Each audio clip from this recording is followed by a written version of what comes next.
Hai teman-teman, teman-teman pernah lihat tidak?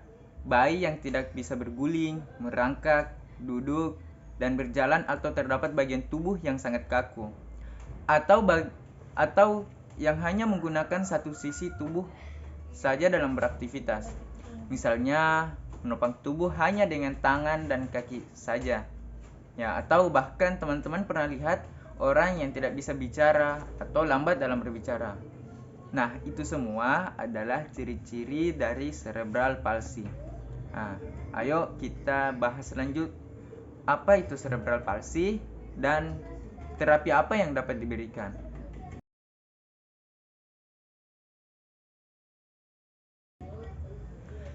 Cerebral palsy adalah suatu keadaan kerusakan jaringan otak yang kekal dan tidak progresif.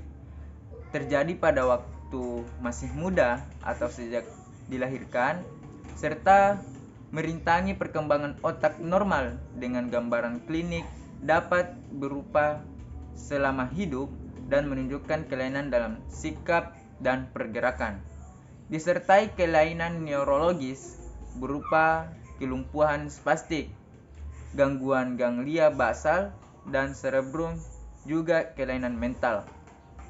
Nah, menurut uji Janti, istilah cerebral ditujukan pada kedua belahan otak atau hemisfer, dan palsy mendeskripsikan bermacam penyakit yang mengenai pusat pengendalian pergerakan tubuh.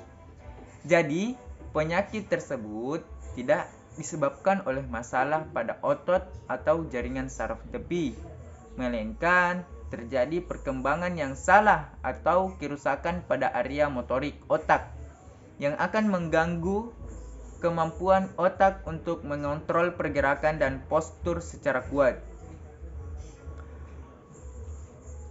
Dalam sebuah artikel, saya mendapat sebuah kasus, yaitu dijelaskan bahwa pada tanggal 3 Januari 2018, pasien yang berinisial AN, usia 5 tahun, datang bersama ibunya ke instalasi rehabilitasi medik Rumah Sakit Umum Daerah Dr. Haji Abdul Muluk dengan keluhan tubuh dan keempat anggota geraknya kaku. Pasien saat berusia 3 bulan dapat menggenggam dengan kuat jari tangan ibunya dan benda-benda yang diberikan kepadanya.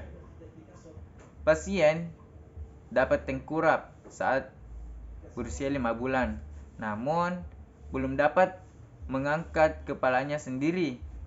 Nah, saat pasien berusia 6 bulan, ibunya mengajarkan untuk merangkak, namun pasien tidak bisa dan tidak mau mencoba untuk merangkak. Saat pasien berusia 1 tahun, diajari untuk duduk, berdiri, dan berjalan, namun pasien tidak dapat melakukannya. Nah, ibu pasien membantu pasien untuk berjalan dengan memegang kedua tangannya, dan ketika ibu melepaskan tangannya, pasien pun jatuh. Nah, saat diajarkan berjalan kaki, pasien malah menjinjit. Pasien juga mengalami keterlambatan bicara. Pasien hanya bisa mengucapkan satu kata, "Ibu." Namun, itu pun tidak begitu jelas.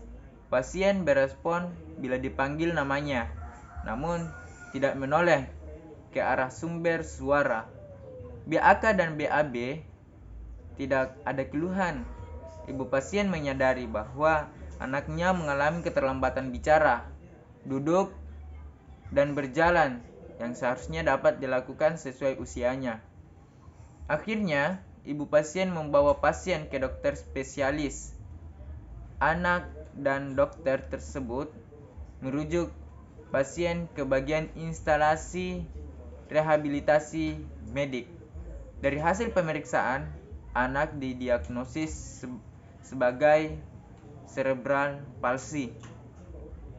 Nah, dari kondisi anak tersebut, jenis terapi yang dapat digunakan adalah jenis terapi yang dapat memanfaatkan segala inderanya.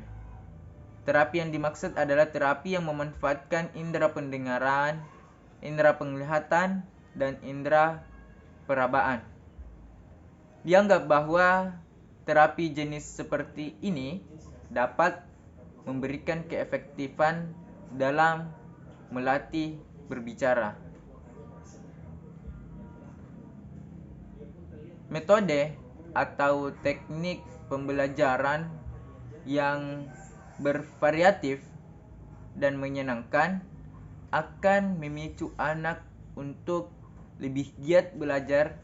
Menggunakan teknik pembelajaran pun harus disesuaikan dengan kebutuhan anak. Menurut Sunardi, salah satu teknik pembelajaran yang dapat digunakan adalah FAKT, yaitu suatu metode pembelajaran dengan memanfaatkan potensi siswa yang dimiliki dengan cara melatih dan mengembangkannya secara baik dan maksimal. Alat dan bahan dalam pelaksanaan terapi adalah yang pertama kartu kata, kemudian yang kedua yaitu kertas HVS, dan yang ketiga adalah pulpen. Nah, selanjutnya bagaimana pelaksanaannya? Pelaksanaan dari terapi yang disebutkan tadi. Nah, yang pertama adalah visual. Guru membagikan kartu kata dan mengucapkannya. Siswa melihat dan menirukan kata yang diucapkan oleh guru. Nah, yang selanjutnya adalah auditory. Guru mengucapkan bunyi kata dan siswa mempersepsi dan mengikutinya. Selanjutnya, guru menanyakan apa bunyi kata tersebut pada siswa. Lalu siswa menyebutkan bunyinya. Kemudian yang ketiga, kinestetik. Guru menuliskan kata yang diajarkan di udara. Siswa mengikutinya. Kemudian yang keempat adalah taktil. Guru menuliskan kata yang dipelajari, menerangkan dan menjelaskan di papan tulis. Kemudian siswa memahami bunyi, bentuk, dan cara menulis kata dengan jalan menelusuri kata yang dibuat guru, kemudian menyalin di buku berdasarkan memorinya. Nah, sampai di sini dulu penjelasan tentang bagaimana metode yang dapat diberikan kepada cerebral palsy, apalagi seperti kasus yang tadi dijelaskan.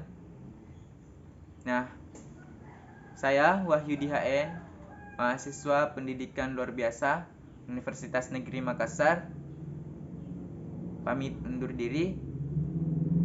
Wassalamualaikum warahmatullahi wabarakatuh.